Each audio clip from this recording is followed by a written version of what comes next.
Kali ini kita akan mendengar sharing dari Mbak Tias tentang fasilitasi pelaksanaan pembangunan desa. Ini kayaknya serialnya udah menarik ini kemarin tentang perencanaan dari kementerian, sekarang dilanjutkan dari Mbak Tias.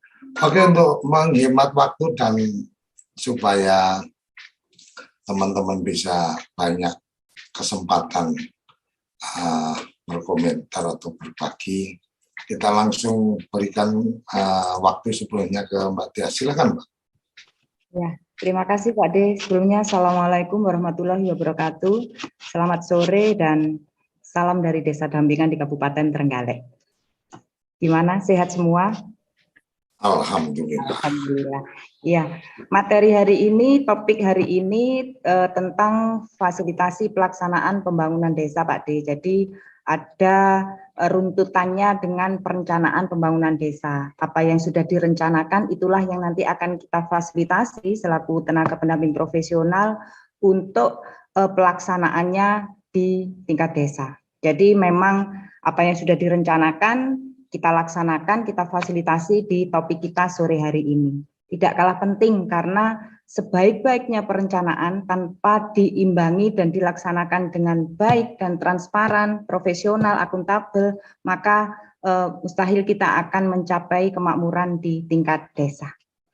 Jadi ini adalah share screen topik kita untuk sore hari ini terkait dengan fasilitasi pelaksanaan pembangunan desa.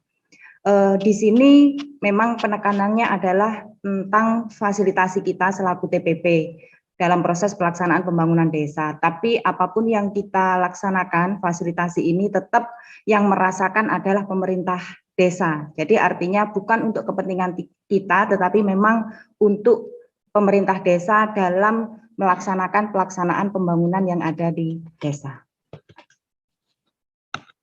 Kita lanjut, kenapa tidak bisa bergerak? Oh, ini tidak perlu. Jadi dasar hukumnya adalah kita perlu tahu selaku fasilitator atau yang mendampingi kegiatan ini, ada 3 regulasi yang tidak bisa dipisahkan dari proses fasilitasi kita.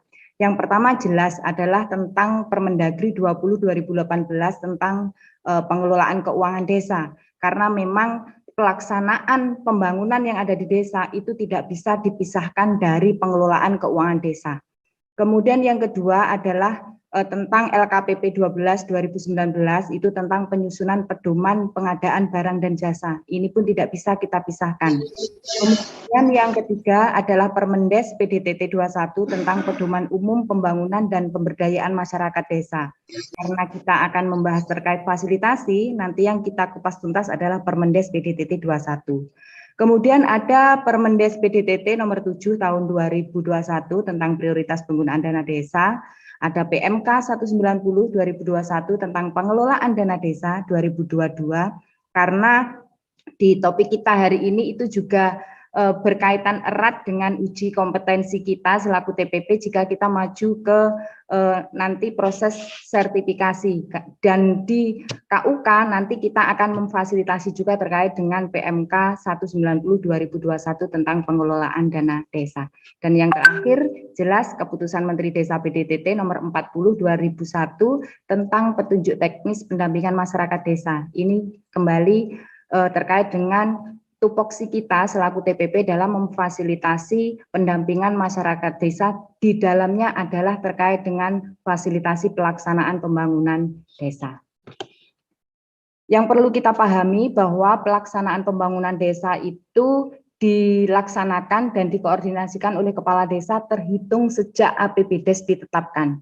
Kapan APBDes ditetapkan? Itu adalah terakhir 31 Desember tahun berjalan. Artinya saat APBDes itu ditetapkan, maka proses pelaksanaan pembangunan desa itu siap untuk dilaksanakan. Kemudian pelaksanaan pembangunan desa merupakan kegiatan yang dilaksanakan secara swakelola oleh pemerintah desa atau kerjasama antar desa, kecuali pekerjaan yang membutuhkan keahlian khusus. Dilakukan swadaya artinya adalah dengan mendayagunakan swadaya dan mendayagunakan potensi yang dimiliki oleh desa, baik potensi swadaya, gotong royong yang ada di masyarakat, dan mendayagunakan penyedia barang jasa dan atau padat karya tunai desa. Kemudian yang perlu kita pahami juga dalam proses memfasilitasi bahwa pelaksanaan pembangunan desa itu dilaksanakan melalui 2 tahapan, yaitu tahapan persiapan dan tahapan pelaksanaan pembangunan itu sendiri. Dan yang akan kita bahas adalah terkait ini. Apa saja tahapan-tahapan persiapan untuk pelaksanaan pembangunan dan pelaksanaan pembangunan itu sendiri. Dan apa saja yang kita fasilitasi selaku tenaga pendamping profesional untuk mencapai pelaksanaan pembangunan desa yang sesuai dengan perencanaan yang sudah direncanakan oleh desa. Jadi ini adalah tahapan pelaksanaan pembangunan yang ada di desa. Jadi perlu kita ketahui bersama bahwa tahapan pembangunan desa itu ada 2. Yang satu adalah tahapan pelaksanaan pembangunan, itu sesuai dengan Permendes PDTT 21 2020 tentang Pedoman Umum Pembangunan dan Pemberdayaan Masyarakat Desa, itu ada di pasal 67 sampai pasal 74. Mulai dari rapat kerja pelaksanaan kegiatan, pengendalian pelaksanaan kegiatan, perubahan pelaksanaan kegiatan, penanganan, pengaduan, dan penyelesaian masalah, pelaporan, pertanggungjawaban, serta pemanfaatan dan keberlanjutan hasil kegiatan. Ini adalah langkah awal untuk persiapan pelaksanaan pembangunan desa. Dan dari poin-poin ini, kita semua selaku TPP terlibat untuk memfasilitasi prosesnya agar pelaksanaan pembangunan desa sesuai dengan aturan yang mengatur. Kemudian perlu kita bahas satu persatu, apa saja peran kita selaku TPP dalam proses persiapan pelaksanaan kegiatan. Yang pertama adalah terkait dengan penetapan pelaksanaan kegiatan. Yang perlu kita pahamkan kepada pemerintah desa, sama seperti yang saya alami langsung saat mendampingi proses penetapan pelaksanaan kegiatan, ada banyak faktor di sini yang mempengaruhi terkait dengan penetapan pelaksanaan kegiatan. Karena di sini untuk pelaksana kegiatan itu ada 3 regulasi yang mengatur. Di Permendes PDTT 21 itu ada kaitan dengan pelaksana kegiatan, kemudian di Permendagri 20 2018 itu juga mengatur terkait dengan pelaksanaan kegiatan, dan juga di LKPJ 12 2019 tentang pengadaan barang dan jasa, pelaksana kegiatan masuk di dalamnya. Jadi pertama yang harus dipahamkan adalah Kepala Desa memeriksa dan menetapkan daftar tim pelaksana kegiatan pembangunan desa dengan keputusan Kepala Desa. Jika kita mengacu di penyusunan RKP, sebenarnya pelaksana kegiatan masuk dalam penyusunan RKP. Siapa saja yang masuk dalam tim pelaksana kegiatan itu juga sudah ditentukan di Permendagri 114 kalau kita mengacu di Permendagri, karena di kabupaten kami masih berkolaborasi antara Permendagri dan Permendes, maka untuk penyusunan tim pelaksana kegiatan kita juga mengkolaborasikan siapa saja yang masuk dalam tim pelaksana kegiatan yang masuk dalam dokumen RKPDes. Kemudian yang selanjutnya, TPK terdiri atas perangkat desa dan unsur lainnya. Nah, karena sesuai dengan Permendagri bahwa pelaksana pengelola keuangan desa itu adalah KAURKASI sesuai bidang tugas, maka unsur TPK jelas di dalamnya adalah perangkat desa sesuai bidang tugasnya, dibantu oleh unsur lain sesuai dengan aturan yang mengatur. Kemudian TPK bertugas membantu Kepala Desa dalam tahapan persiapan, pelaksanaan, dan pertanggungjawaban kegiatan pembangunan desa. Nanti kita akan sharing di sini sama-sama belajar kaitan dengan komposisi pelaksana kegiatan di lokasi tugas teman-teman, apakah pure mengacu pada Permendagri, Permendes, ataukah ada kolaborasi di dalamnya. Nanti kita akan membahas ini secara bersama-sama. Selanjutnya, perlu kita ketahui bersama bahwa dalam Permendagri 20 2018 tentang pengelolaan keuangan desa, pelaksana kegiatan anggaran adalah KAURKASI sesuai bidang tugasnya. Artinya, pelaksana anggaran di sini secara otomatis juga melaksanakan kegiatan. Makanya nanti dalam tim pelaksana kegiatan di dalamnya ada unsur perangkat desa, dan di desa dampingan kami itu adalah KAUR Kasih sesuai bidang tugasnya yang masuk dalam tim pelaksana kegiatan. KAUR Kasih ini komposisinya di desa teman-teman mungkin ada apa ya istilah, ada yang double karena yang ada di sini tata urusan umum itu biasanya dirapel. Jadi untuk menghemat SOTK yang ada di desa. Kemudian kalau kita mengacu pada Permendagri 20 juga bahwa PPKD itu dibantu oleh tim pembantu PPKD, yaitu tim pengadaan barang dan jasa. Tetapi jika PPKD itu mampu melaksanakan tugasnya sendiri, maka tidak perlu dibantu tim ini. Tidak perlu kami jelaskan di sini, yang jelas untuk tim pembantu PPKD kita berkolaborasi dengan LKPP untuk memahamkan ini, karena memang nanti untuk pengadaan barang dan jasa itu kita mengacu pada LKPP 12 2019. Di situ sudah sangat jelas tugas pokok dan fungsinya dari tim pengadaan barang dan jasa. Rencana kerja tim pelaksana kegiatan. Jadi kalau di Permendagri kita punya KAUR Kasih setelah APBDes ditetapkan, 6 hari setelah APBDes ditetapkan itu kan membentuk DPA, dokumen penggunaan anggaran, di mana DPA itu kalau kita lihat di Permendes itu isiannya sama dengan rencana kerja TPK yang memuat ini, uraian kerja, biaya, waktu pelaksanaan, lokasi, kelompok sasaran, tenaga kerja, dan daftar pelaksana kegiatan. Jadi memang ada kolaborasi antara Permendes dan Permendagri kaitan dengan rencana kerja tim pelaksana kegiatan. Artinya meskipun tim pelaksana kegiatan bekerja sendiri nantinya, tetap harus bersinergi dengan DPA yang sudah dibuat oleh KAUR Kasih sesuai bidang tugasnya, yang mengacu pada Permendagri 20 2018 tentang penyusunan DPA.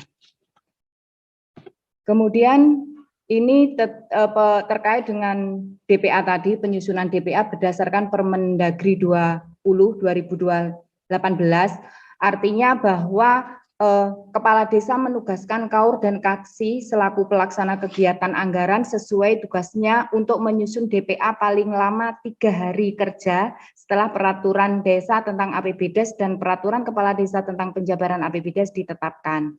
Jadi 1 tahun ke depan KAUR dan Kasih selaku pelaksana kegiatan dan pelaksana pengelola anggaran itu membentuk rencana kerja. Mau seperti apa selama 1 tahun ke depan berdasarkan APBDes yang sudah ditetapkan, kapan pelaksanaannya dilaksanakan, berapa alokasi jumlah biayanya, siapa saja yang terlibat di dalamnya, itu KAUR Kasih membentuk DPA atau dokumen penggunaan anggaran.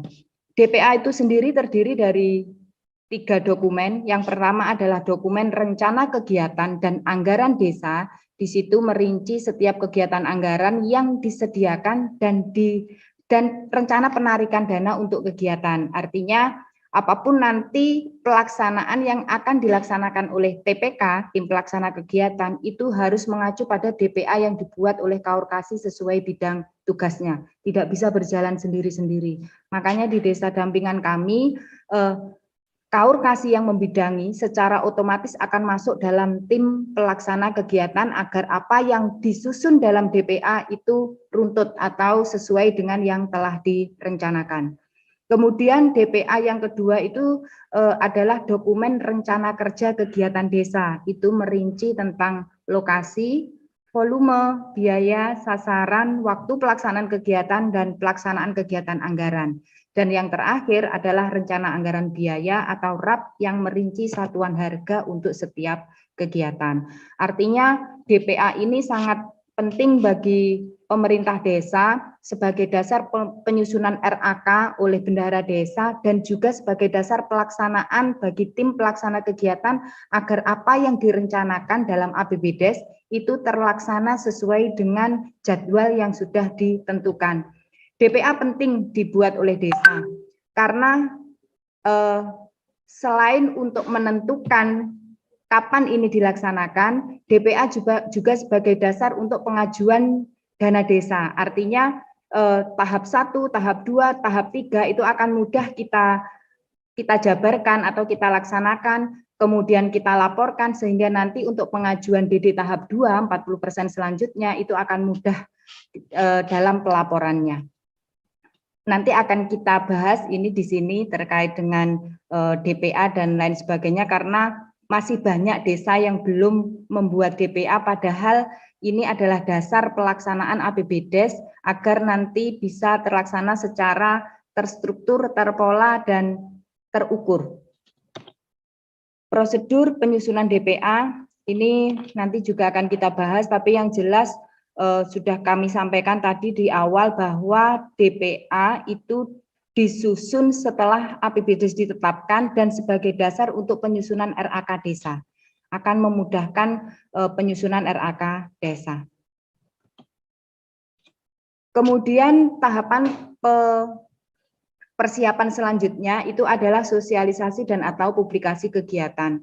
Yang perlu kita pahami bersama pada waktu kita memfasilitasi pelaksanaan kegiatan bahwa untuk persiapan kaitannya dengan sosialisasi dan atau publikasi itu sangat penting. Ini berkaitan dengan informasi dan transparansi yang perlu diketahui oleh masyarakat tentang pelaksanaan kegiatan atau persiapan pelaksanaan kegiatan yang akan dilaksanakan oleh desa di tahun tersebut. Hal yang perlu dilaksanakan adalah kepala desa melakukan sosialisasi dan publikasi dokumen RKPDes maupun APBDes dan rencana kerja kepada masyarakat. Tugas kita selaku fasilitasi atau pendamping bahwa memastikan bahwa pemerintah desa itu melakukan sosialisasi dan publikasi secara transparan kepada masyarakat, baik melalui media sosial maupun banner dan info-info yang lain. Jadi memang ini adalah bentuk transparansi pemerintahan desa terkait dengan rencana kerja pemerintah maupun anggaran pendapatan desa serta rencana kerja kepada masyarakat agar semua bisa dilihat rencana kerjanya oleh masyarakat yang ada di desa. Kalau di desa dampingan kami itu setiap tahun ada infografis untuk APBDes. Jadi memang infografis ini salah satu upaya pemerintah desa untuk mempublikasikan terkait dengan APBDes maupun RKPDes yang ada di desa. Kalau secara media sosial maupun secara informasi itu juga bisa dilaksanakan pemerintah desa melalui sistem informasi desa. Jadi misalnya infografis yang sudah terpasang itu kita foto, nanti juga kita share ke SID, Sistem Informasi Desa. Itu merupakan salah satu upaya pemerintah desa untuk mensosialisasikan dan mempublikasikan kegiatan. Kemudian tahapan persiapan selanjutnya yang perlu kita fasilitasi pada waktu proses persiapan pelaksanaan kegiatan adalah pembekalan dari pelaksana kegiatan itu sendiri. Jadi ada beberapa kegiatan yang perlu adanya pembekalan untuk tim pelaksana kegiatan. Kalau kegiatannya bersifat umum, artinya tim pelaksana kegiatan sudah biasa melaksanakan kegiatan itu, maka tidak perlu kita memberikan fasilitasi atau memberikan arahan untuk adanya pembekalan pelaksana kegiatan. Tapi di kegiatan-kegiatan tertentu yang memang harus perlu untuk melakukan pembekalan tim pelaksana kegiatan, maka kita memberi masukan kepada pemerintah desa untuk melaksanakan pembekalan bagi tim pelaksana kegiatan. Jadi kepala desa mengkoordinasikan pembekalan tim kepada TPK, kemudian dilakukan melalui bimbingan teknis, di mana bimbingan teknis tersebut dapat meminta kepada pihak ketiga untuk memberikan bimbingan. Jadi jika memang dari tim kami, TPP kurang berkompeten untuk memberikan bimbingan teknis, maka pemerintah desa bisa mencari narasumber untuk memberikan bimbingan teknis dengan meminta pihak ketiga. Contoh kasus, di desa dampingan kami ada pembuatan jembatan gantung, di mana jembatan itu perlu tenaga khusus untuk memasangnya. Jadi pada waktu persiapan maka TPK dan yang lain bisa meminta untuk pihak ketiga mendampingi dan memberikan bimbingan teknis agar pelaksanaan pembuatan jembatan tersebut sesuai dengan yang diinginkan. Kemudian peserta BIMTEK itu terdiri dari perangkat desa, TPK, panitia pengadaan barang jasa, KPMD, dan unsur masyarakat lain yang terlibat pada proses pelaksanaan kegiatan yang sudah ditetapkan di APBDes. Kemudian materi pembekalan memuat tentang pengelolaan dan pertanggungjawaban anggaran kegiatan, pengadaan barang jasa, pengelolaan dan pemanfaatan sumber daya lokal, penyusunan laporan pelaksanaan kegiatan, dan pengelolaan informasi pelaksanaan kegiatan. Yang perlu kita pahami bersama bahwa untuk pembekalan pelaksana kegiatan, kalau memang tim pelaksana kegiatan dari tahun ke tahun sudah timnya tetap, biasanya pemerintah desa dampingan kami tidak melaksanakan pembekalan ini. Tapi jika memang ada unsur baru dalam TPK, maka perlu memang ada pelatihan pembekalan atau bimbingan teknis untuk tim pelaksana kegiatan. Wajib tidak wajib sebenarnya ini perlu dilaksanakan sih, karena memang penganggaran juga ada, kita ambilkan dari operasional kegiatan, karena setiap operasional kegiatan itu ada anggaran untuk pembekalan bimbingan teknis bagi pelaksana kegiatan. Kemudian persiapan fasilitasi untuk persiapan pelaksanaan kegiatan selanjutnya adalah terkait dengan penyiapan dokumen administrasi. Apa saja yang perlu disiapkan? Yang perlu disiapkan adalah terkait dengan RAP dan desain kegiatan, kemudian administrasi keuangan, ada daftar masyarakat penerima manfaat, pernyataan pihak ketiga dalam penyelesaian kegiatan, peralihan hak melalui hibah, jual beli, pernyataan kesanggupan, serta pembayaran ganti. Artinya begini, ada beberapa dokumen yang perlu disiapkan oleh pemerintah desa kaitan dengan persiapan pelaksanaan kegiatan. Seperti yang kita bahas di kemarin, di Sambal Desa episode kemarin terkait penyusunan perencanaan pembangunan, bahwa ada kegiatan yang berkolaborasi dengan pihak ketiga, misalnya membangun jalan di lingkup PT atau perkebunan, maka ada hal-hal yang perlu dokumennya perlu kita siapkan.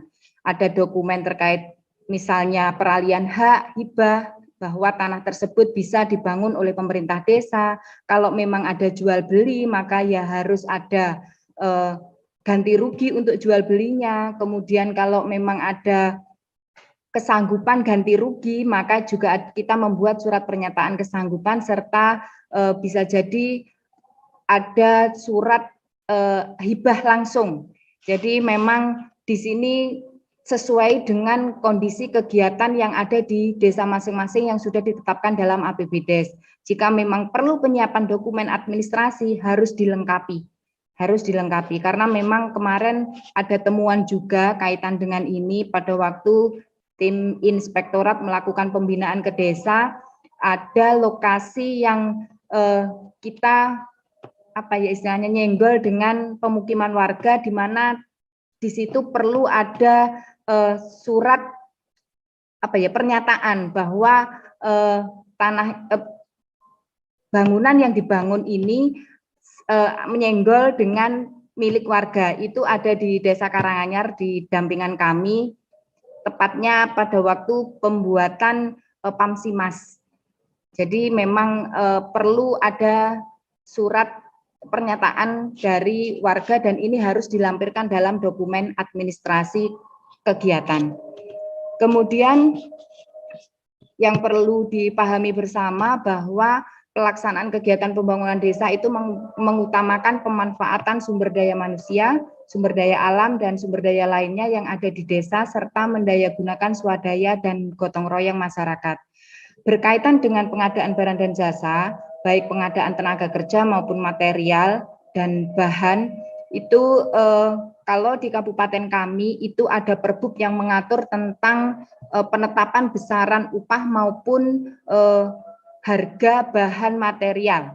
Jadi di kabupaten kami ada Perbup yang mengatur itu, intinya ada standar harga yang diberikan kepada pemerintah desa dalam menyusun pengadaan barang dan jasa, dan semua mengacu pada Perbup ini. Tapi kalaupun dalam kabupaten teman-teman belum ada Perbup yang mengatur tentang ini, tentang pedoman mengenai harga satuan pengadaan barang dan jasa, maka sesuai dengan Permendes PDTT 21 2020, maka pemerintah desa itu bisa membuat peraturan atau menerbitkan keputusan kepala desa mengenai penetapan harga satuan barang dan jasa di desa melalui survei harga satuan setempat. Jadi kalau memang belum ada Perbupnya, maka bisa menerbitkan keputusan kepala desa. Ini sesuai dengan Permendes PDTT 21. Pernah di kabupaten kami, Perbup itu belum turun, atau pada waktu menyusun dokumen pengadaan barang dan jasa, Perbupnya belum turun. Yang dilakukan adalah pemerintah kecamatan memfasilitasi pemerintah desa untuk membuat ini kesepakatan harga setempat. Jadi satu kecamatan harganya disepakati sesuai dengan harga setempat, jadi sama. Jadi satu kecamatan itu sama, kecuali di lokasi-lokasi tertentu yang memang ada biaya lansir untuk itu. Kemudian kaitan dengan kegiatan PKTD itu dilaksanakan sesuai juknis pelaksanaan PKTD. Ini juga diatur dalam Permendes PDTT 21. Itu tadi adalah paparan atau pengalaman kami pada waktu memfasilitasi proses persiapan pelaksanaan kegiatan.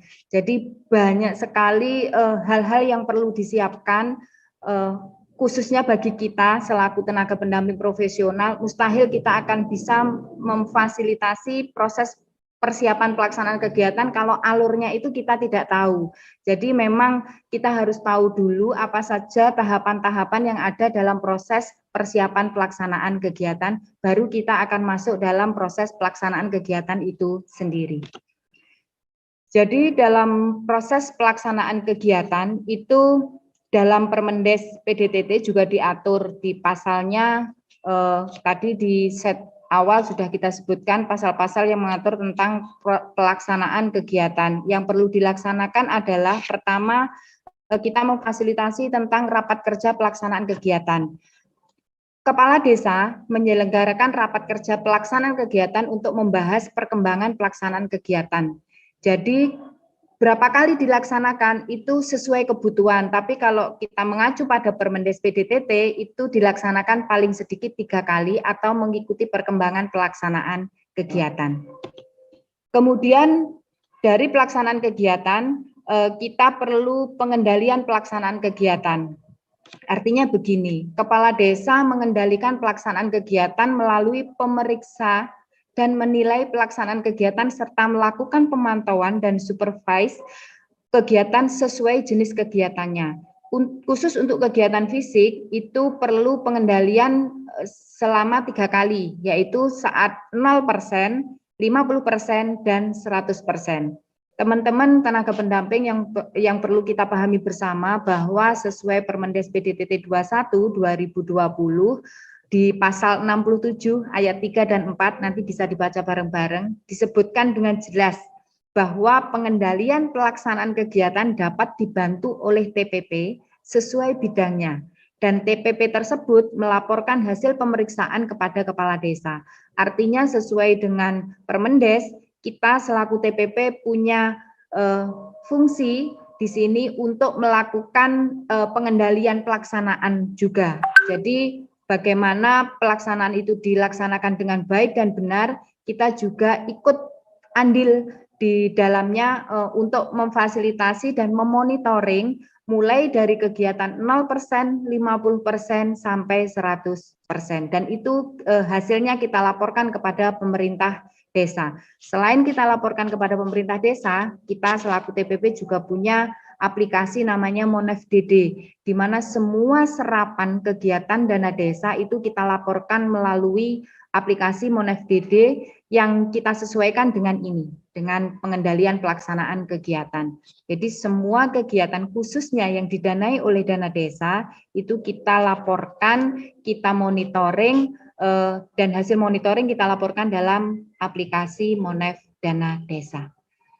Yang perlu kita pahami bersama juga bahwa untuk pelaksanaan pembangunan desa itu adalah satu kesatuan utuh, satu kegiatan utuh yang ada di APBDes, semua bidang, mulai bidang pemerintahan, bidang pembangunan, pembinaan, pemberdayaan, sampai bidang tak terduga. Artinya kita tidak bisa hanya tugas kita hanya terkait dengan dana desa, maka kita hanya memfasilitasi pelaksanaan dana desa.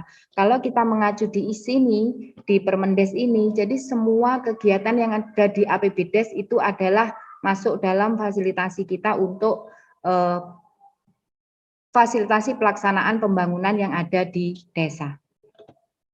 Kemudian kita juga perlu memahami tentang pelaksanaan pembangunan desa jika dalam pelaksanaan itu ada perubahan.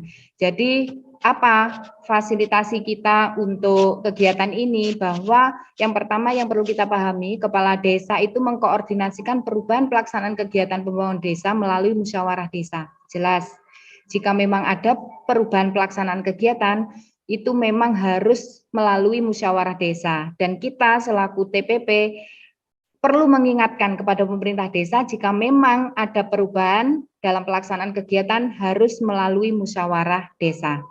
Dengan dasar perubahan adanya peristiwa khusus, misalnya bencana alam, kebakaran, banjir, atau kerusuhan sosial, adanya kenaikan harga yang tidak wajar dan kelangkaan bahan material. Yang sering kita temui adalah di poin kenaikan harga. Jadi seperti kasus saat ini, kita kan alur tahapannya pelaksanaan, dan ternyata kenaikan harga untuk semen saat ini luar biasa naiknya. Jadi kemarin di desa dampingan kami sudah melaksanakan perubahan pelaksanaan ini, yang dirubah bukan pelaksanaannya, tetapi mengubah volume. Dari volume 150, karena adanya kenaikan harga, maka ada perubahan RAP yang hanya sekitar 135 meter. Jadi ada penyusutan 15 meter karena adanya kenaikan harga. Dan itu sudah kita sarankan untuk ada perubahan melalui musyawarah desa. Dan ini dokumen-dokumennya juga sudah kita, bagi kami selaku TPP, itu sudah kita masukkan dalam dokumen DRP di perubahan kegiatan. Kemudian ketentuan perubahan pelaksanaan kegiatan, jadi sesuai dengan Permendes, apapun perubahan yang merubah dari APBDes maupun RKP itu ada ketentuannya. Ketentuannya apa saja? Ketentuannya adalah adanya penambahan nilai pagu dana kegiatan yang ditetapkan dalam APBDes. Jelas, jika memang pagunya mengalami perubahan dan itu dialokasikan ke kegiatan tertentu, maka kegiatan tertentu itu bisa menyebabkan perubahan, baik perubahan volume maupun pelebaran maupun istilahnya memperluas dari apa yang sudah direncanakan oleh pemerintah desa. Kemudian tidak mengganti jenis kegiatan kecuali kegiatan tersebut sudah tidak relevan dengan kondisi dan kebutuhan desa dan terdapat peristiwa khusus. Jadi ketentuannya ada dua ini. Ini adalah sesuai dengan Permendes PDTT 2020. Dalam hal TPK tidak mentaati ketentuan tersebut, maka kepala desa dapat menghentikan proses pelaksanaan kegiatan. Artinya, jika adanya perubahan tersebut tapi TPK tidak mentaati, maka kepala desa berhak atau punya wewenang untuk menghentikan proses pelaksanaan kegiatan tersebut. Lanjut, ini dalam proses pelaksanaan kegiatan, jika memang ada penanganan, pengaduan, dan penyelesaian masalah itu bisa disampaikan melalui ini. Artinya ini juga diatur dalam Permendes PDTT terkait dengan penanganan dan pengaduan serta penyelesaian masalah. Ini meliputi pemerintah desa itu perlu menyediakan kotak untuk pengaduan masalah, Kemudian dari pengaduan masalah tersebut bisa dianalisa oleh pemerintah desa, kemudian bisa untuk menetapkan status masalahnya, penanganan masalahnya, bagaimana penyelesaian dan penetapan penyelesaian. Kemudian penanganan pengaduan ini juga pemerintah desa perlu menjaga kerahasiaan pelapor dan mengadministrasikan bukti pengaduan. Selanjutnya, penyelesaian masalah yang bersifat administrasi dan teknik prosedural maupun masalah pelanggaran hukum dapat mengutamakan penyelesaian tingkat desa dan pelaksana kegiatan dengan mengutamakan musyawarah mufakat dengan memperhatikan kearifan lokal. Artinya, jika memang masih bisa diselesaikan di tingkat desa, maka bisa diselesaikan di tingkat desa. Di poin ini nanti kita bisa belajar bersama, Pak D. Artinya kalau di desa dampingan kami, alhamdulillah tidak ada terkait dengan ini. Tapi tidak penutup kemungkinan di desa dampingan teman-teman yang lain, proses ini sampai naik ke pengadilan atau sampai di kejaksaan. Tapi alhamdulillah di desa dampingan kami tidak ada masalah ini. Tapi tetap kita selaku TPP perlu memahami tahapan ini. Kemudian apapun yang sudah dilaksanakan oleh tim pelaksana kegiatan itu perlu dilaporkan melalui laporan perkembangan pelaksanaan kegiatan pembangunan desa. Formatnya seperti ini. Jadi semua pelaksana kegiatan, tim pelaksana kegiatan, baik itu yang membawahi pembangunan maupun pemberdayaan, karena di kami itu TPK kan terbagi menjadi dua, ada TPK yang membawahi pembangunan, ada TPK yang membawahi khusus pemberdayaan. Keduanya tetap harus membuat laporan perkembangan pelaksanaan kegiatan. Jadi formatnya seperti ini. Format yang kami masukkan dalam materi ini adalah lampiran yang ada di Permendes PDTT 2020 nomor 21 tentang pedoman umum pembangunan dan pemberdayaan masyarakat desa. Kalau ini kurang jelas nanti ada soft file tentang lampirannya ini. Jadi semua TPK nanti akan menyusun format laporan perkembangan pelaksanaan kegiatan ini yang ditandatangani oleh TPK yang nantinya menjadi pertanggungjawabannya TPK kepada kepala desa karena SK-nya langsung diberikan oleh kepala desa, dan format ini yang nantinya akan digunakan oleh pemerintah desa dalam menyusun laporan, baik laporan semesteran maupun laporan nanti di akhir tahun tentang laporan realisasi penggunaan anggaran APBDes. Jadi ini sangat perlu dipahami oleh kita agar nanti kita bisa memberikan sosialisasi dan fasilitasi kepada pemerintah desa, khususnya kepada TPK untuk membuat laporan perkembangan pelaksanaan kegiatan pembangunan desa. Ini hanya tambahan Pak D, jadi kita selaku TPP kan persiapan untuk menyusun sertifikasi. Nah, dalam sertifikasi itu khususnya dalam uji kompetensi ke-8 itu adalah kaitan dengan fasilitasi pelaksanaan pembangunan desa. Alurnya seperti ini, outputnya seperti ini untuk persiapan dan pelaksanaan. Nanti teman-teman bisa menyiapkan dokumen-dokumen apa yang perlu kita siapkan di DRP maupun pada waktu penyusunan portofolio untuk uji kompetensi ke-8 kaitan dengan fasilitasi pelaksanaan pembangunan desa. Nanti teman-teman bisa, ini sudah saya matchkan dengan KUK yang ada di SKKNI, jadi apa saja yang perlu disiapkan ada di sini. Tidak perlu saya bahas satu persatu, tapi yang jelas nanti teman-teman bisa lihat di materi kami yang akan di-share oleh Sambel Desa.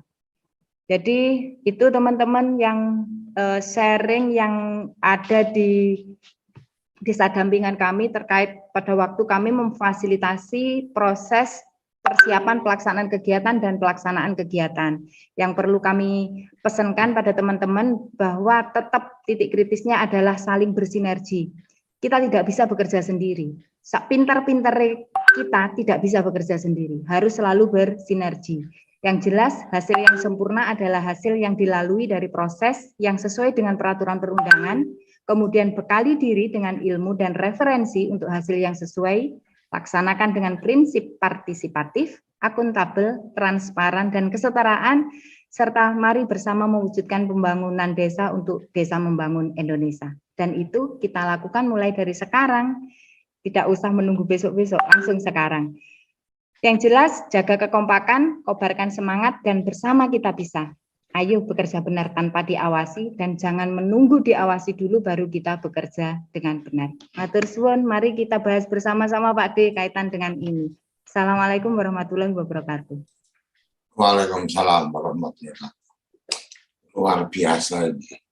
Ini imam terkesima dengan paparannya Mbak Tias. Ini teman-teman kayaknya menyimak dengan baik dan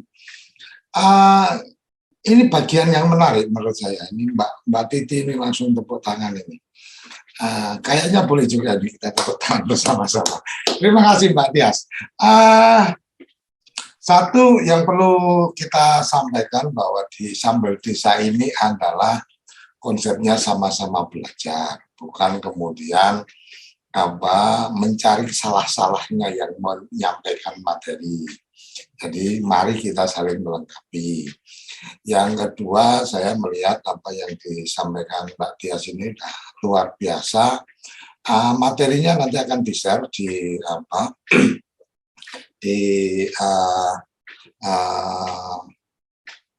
Sambal Desa, di deskripsi nanti bisa dilihat.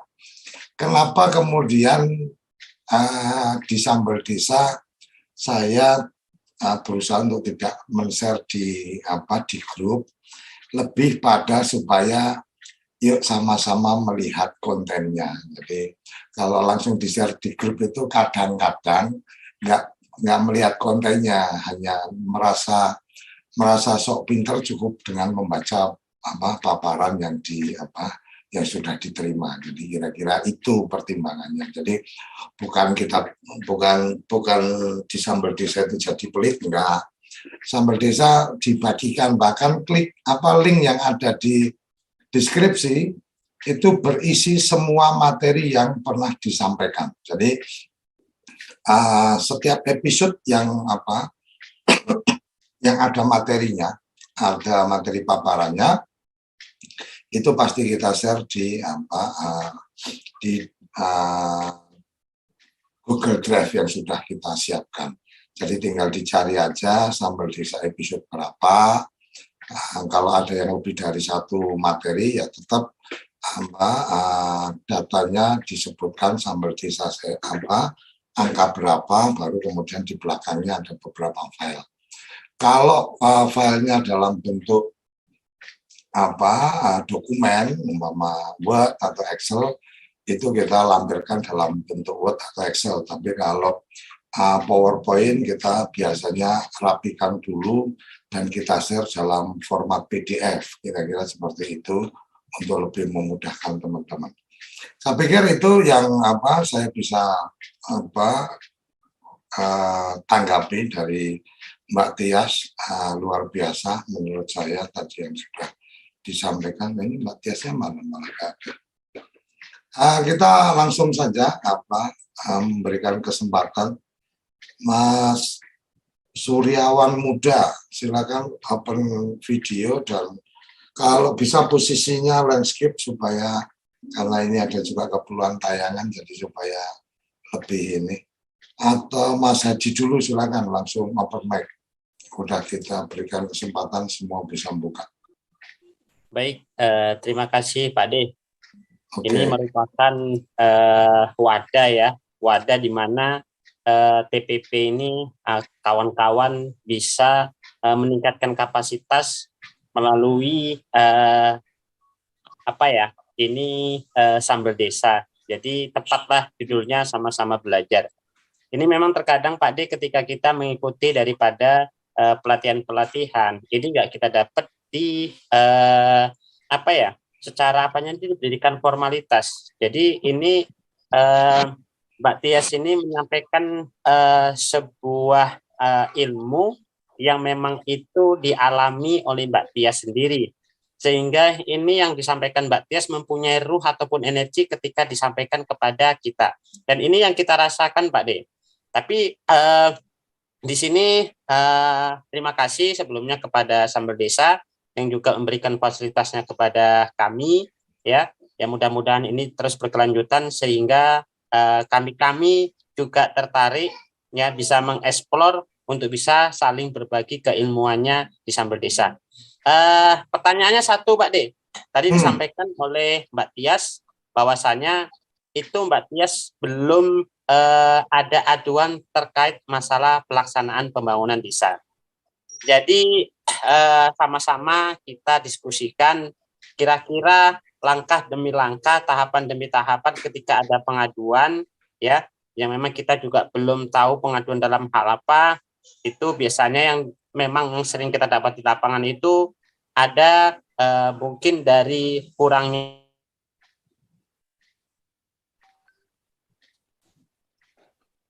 Halo, Mas Adi.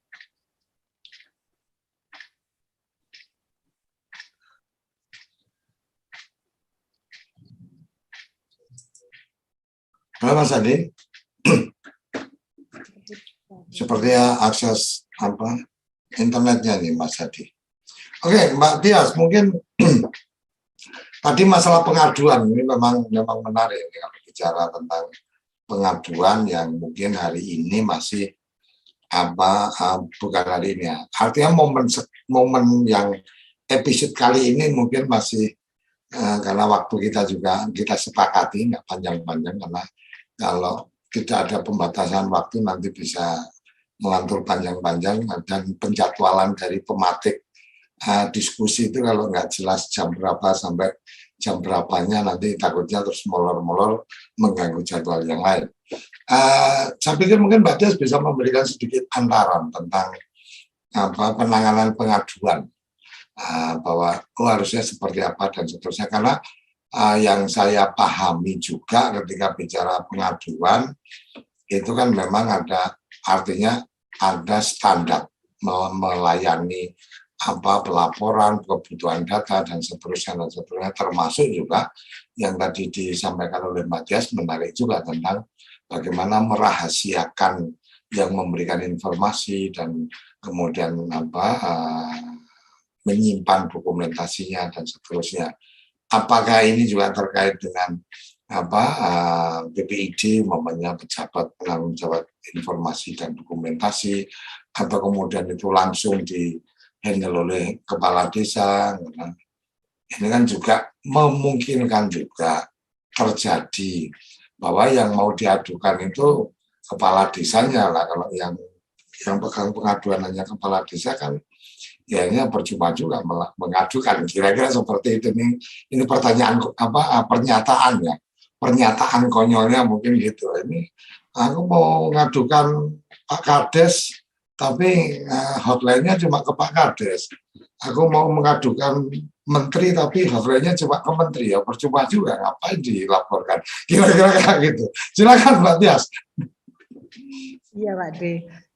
Kalau kita melihat perkembangan dari pelaksanaan kegiatan yang ada di dunia maya, karena memang di desa dampingan kami tidak ada permasalahan, alhamdulillah.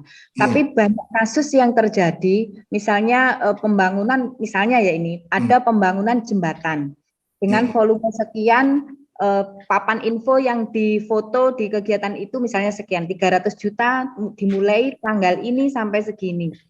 Masyarakat kan semakin jeli sekarang. Masyarakat itu bisa membuat RAP sendiri tanpa harus belajar. Artinya masyarakat itu bisa diwakili LSM misalnya seperti itu. Jadi dari papan info yang tertera di situ itu bisa diolah sendiri oleh masyarakat. Mosok jembatan dengan volume segini itu bisa menelan anggaran biaya misalnya 300 juta. Akhirnya ini dikembangkan oleh masyarakat itu sendiri, sehingga banyak rumor yang ada di masyarakat bahwa pelaksanaan dari kegiatan jembatan ini markup misalnya seperti itu. Jadi hal-hal seperti itu akhirnya yang bisa menimbulkan permasalahan. Padahal kalau kita yang mendampingi misalnya ya, apa yang dilaksanakan oleh pemerintah desa itu kan sudah sesuai dengan alur, tahapan, prosedur. Dalam menyusun RAP pun juga sudah ada ketentuan yang mengatur, tidak mungkin terlalu memarkup terlalu tinggi karena standar harga juga sudah ditentukan oleh kabupaten masing-masing, misalnya seperti itu.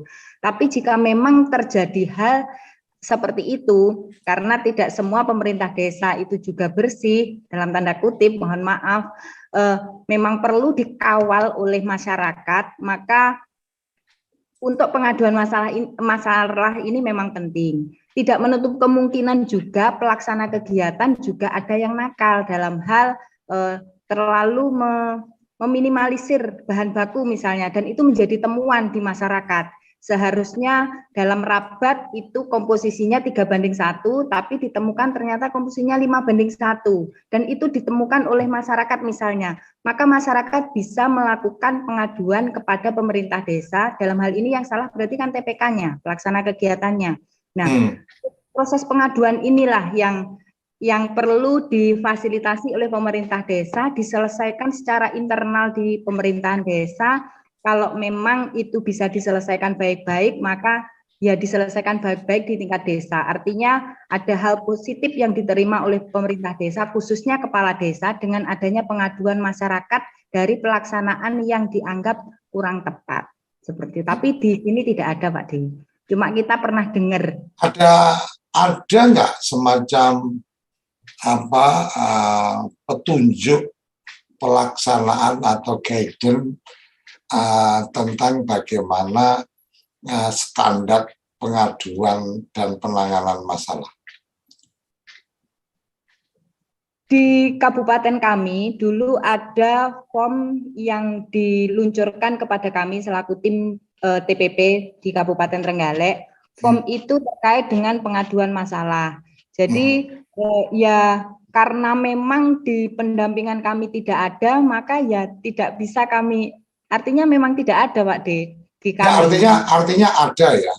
Dari pemerintah kabupaten ada satu format bahwa bisa mengadukan ini formatnya, atau mungkin seperti yang dilakukan oleh teman-teman di daerah tertentu, mungkin bupati atau pejabat itu membagikan nomor kontak atau silakan mention di DM di IG saya, di Twitter saya atau dan seterusnya.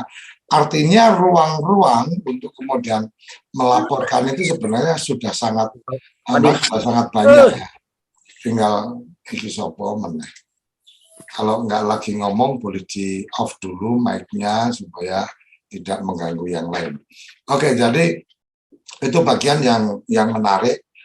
Sepertinya perlu agenda khusus, ini waktu khusus bicara tentang tahapan bagaimana handling komplain, mungkin ya, bahasa kerennya. Kalau di perusahaan itu sekarang ada juga, di perusahaan itu memang manajer khusus menangani komplain. Nanti mungkin ini menjadi menarik juga. Gimana, ada yang ingin disampaikan, silakan. Terima kasih Pak Ade. Assalamualaikum warahmatullahi wabarakatuh. Selamat sore, salam sambal desa, sama-sama belajar desa.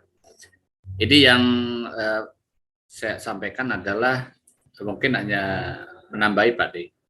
Tadi sambatnya sudah jelaskan ada proses RKK, RAK, dan RAB. Gitu. Nah, untuk mengeliminir kejadian-kejadian nanti pada endingnya ada sebuah pengaduan, itu tentunya pelaksana kegiatan itu membuat time schedule. Tadi belum saya lihat belum muncul gitu, dan itu bisa nanti ditambahi sama kita gitu ya, dicontohkan gitu. Misalnya kegiatannya tadi kan boleh pembangunan kebudayaan. Jadi nanti akan kelihatan pada saat satu oleh kepala desa sendiri akan melihat perkembangan atau progres kegiatan itu sendiri yang dilakukan oleh pelaksana kegiatan. Yang kedua, bisa nanti BPD itu kan ada dua bidang, satu bidang pemberdayaan dan bidang pembangunan, dan ini bisa dijalankan fungsi dan perannya daripada BPD. Nah, terakhir adalah pendamping pun bisa melihat ke arah situ. Format-format yang tadi dibuat yang disampaikan oleh Mbak Tias. Nah, dari sini seperti apa bentuk format-format pengaduan, tentunya standar saja gitu ya. Misalnya bisa dibuat ada nomor kegiatan, terus progresnya, terus kapan dilaksanakan, mungkin contoh bukti foto, itu ada geotagging, sehingga sifatnya adalah pelaporan itu disikapi secara positif adalah untuk mendapatkan feedbacknya tentang kegiatan ternyata di lapangan seperti ini gitu. Karena saya juga dulu pernah gitu ya memfasilitasi Binwas dalam kegiatan pembuatan drainase gitu ya. Ya kami ukur gitu ya sesuai dengan ketentuan panjangnya berapa, terus infografisnya tertulis berapa, kami mencoba kalau memang itu terjadi sebuah ketidakcocokan terhadap RAP ya kami sampaikan saja, mendorong kepada Binwas bahwa ini adalah data seperti ini, nanti kembalinya adalah Binwas di tingkat kecamatan yang merupakan kepanjangan dari pemerintah daerah gitu ya. Nanti kalau memang tidak bisa terselesaikan kan biasanya nanti oleh Binwas akan maju ke di tingkat APP ya, ke inspektorat. Sehingga apa yang tadi disampaikan hanya satu, Mbak Tia, saya makasih banget itu ya apa yang disampaikan itu menjadi bagian kita lebih konstruktif dalam mendampingi pelaksanaan kegiatan pembangunan baik itu pemberdayaan ataupun pembangunan secara fisik. Itu saja Pak Ade yang saya hanya menambahkan sedikit ya. Terima kasih. Silakan Mbak Tia, mungkin ada yang mau menanggapi atau teman-teman, kami persilakan. Terima kasih. Wassalamualaikum warahmatullahi wabarakatuh. Oke, makasih. Mbak Tias masih on?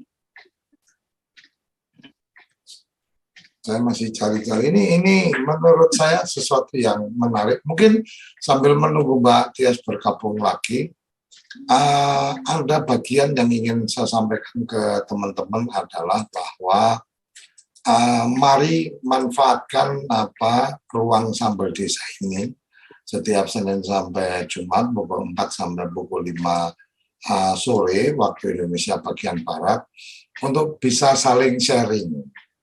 Jadi satu, tidak ada absensi untuk mendapatkan sertifikat. Yang kedua, kami memberikan ruang kepada siapapun yang siap untuk berbagi.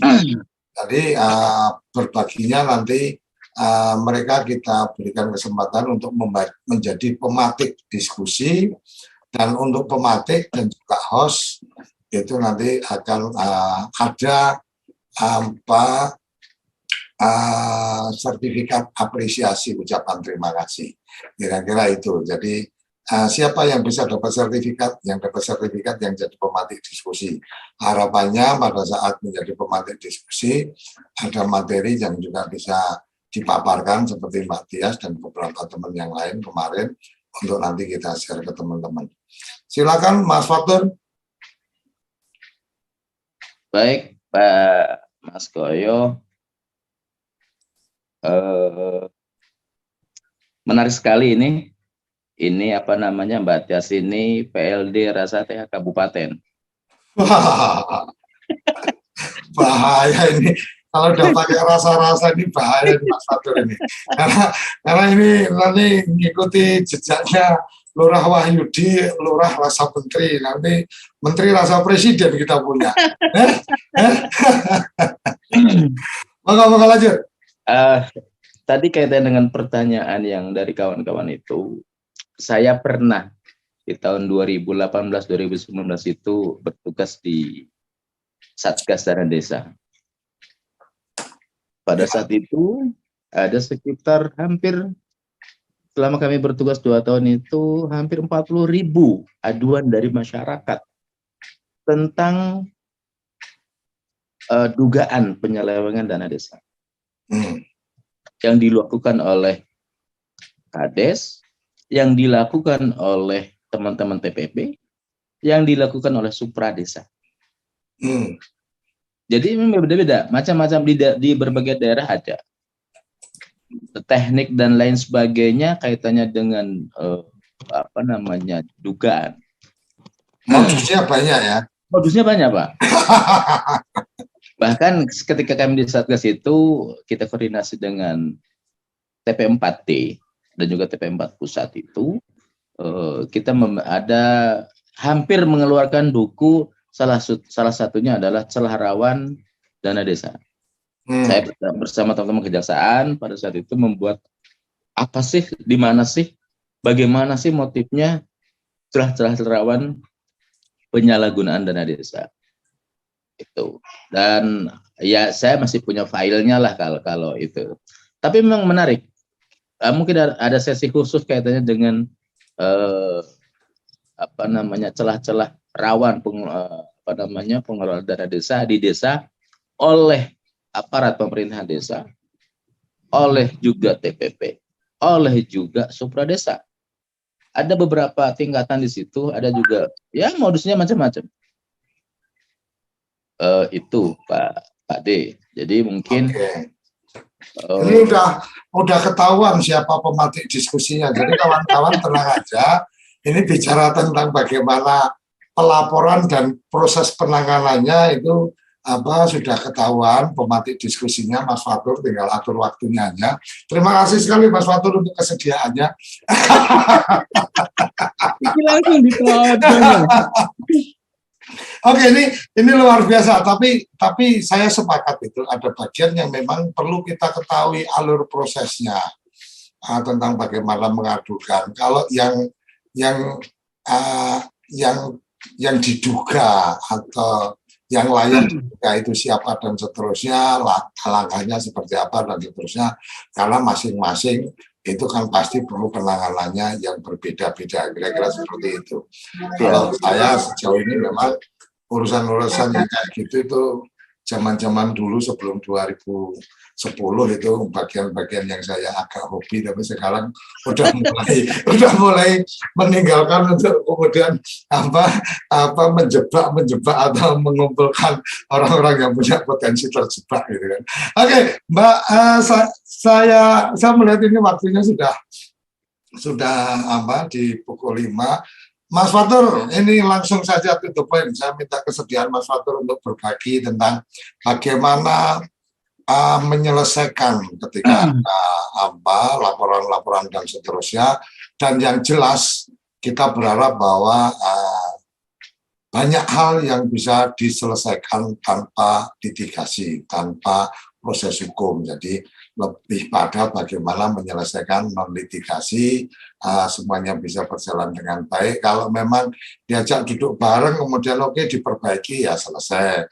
Kalau memang ngotot-ngotot, ya ngerasa dikandani, ya dikandani kan gitu.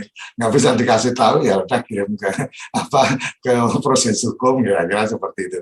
Tapi oke, Mas Fatur pasti punya banyak informasi bagaimana penanganannya dan seterusnya. Dan hari ini kita mendapatkan sesuatu yang luar biasa, paling nggak pengakuan dari Mas Fatur tentang Mbak Tias yang luar biasa, LD bisa runtut menyampaikan. Ya sebenarnya semua bukan semua, banyak PLD yang seperti ini Mas Fatur. Ini hanya masalah kesempatan ruang waktunya yang mungkin belum ketemu dengan kita sehingga belum ditampilkan di Sambal Desa. Oke, terima kasih Mas Fatur untuk responnya. Mbak Tias mungkin closing statement. Mbak Tias, mohon maaf ini waktu kita udah di penghujung. Iya, tidak banyak closing statement-nya Pak D. Intinya bahwa kita bisa memfasilitasi terkait dengan pelaksanaan pembangunan desa asal kita punya bekal. Kalau petani, bekalnya untuk bertani adalah cangkul, kemudian sabit, kemudian ada obat-obatan, dan lain sebagainya untuk membunuh hama. Tapi kalau kita selaku TPP, bekalnya adalah pengetahuan tentang regulasi yang bergerak secara dinamis.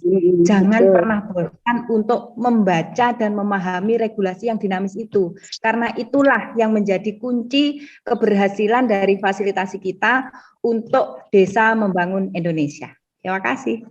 Oke, terima kasih. Closing statement yang luar biasa. Terima kasih. Minggu depan kita akan tolong admin itu audio di mute semua dulu. Oke, kita minggu depan dari Senin sampai Jumat. Alhamdulillah sudah dari 5 hari sudah 3 hari sudah terisi. Hari Senin sudah ada, Jumat sudah ada, Kamis kalau nggak salah sudah ada. Nanti kita share lagi. Semoga sebelum masuk pekan depan, satu pekan penuh sudah terisi teman-teman yang siap untuk menjadi pematik diskusi di Sambal Desa. Sampai di sini Sambal Desa, sama-sama belajar desa. Terima kasih. Salam bahagia kerabat desa Indonesia. Salam desaisme. Terima kasih.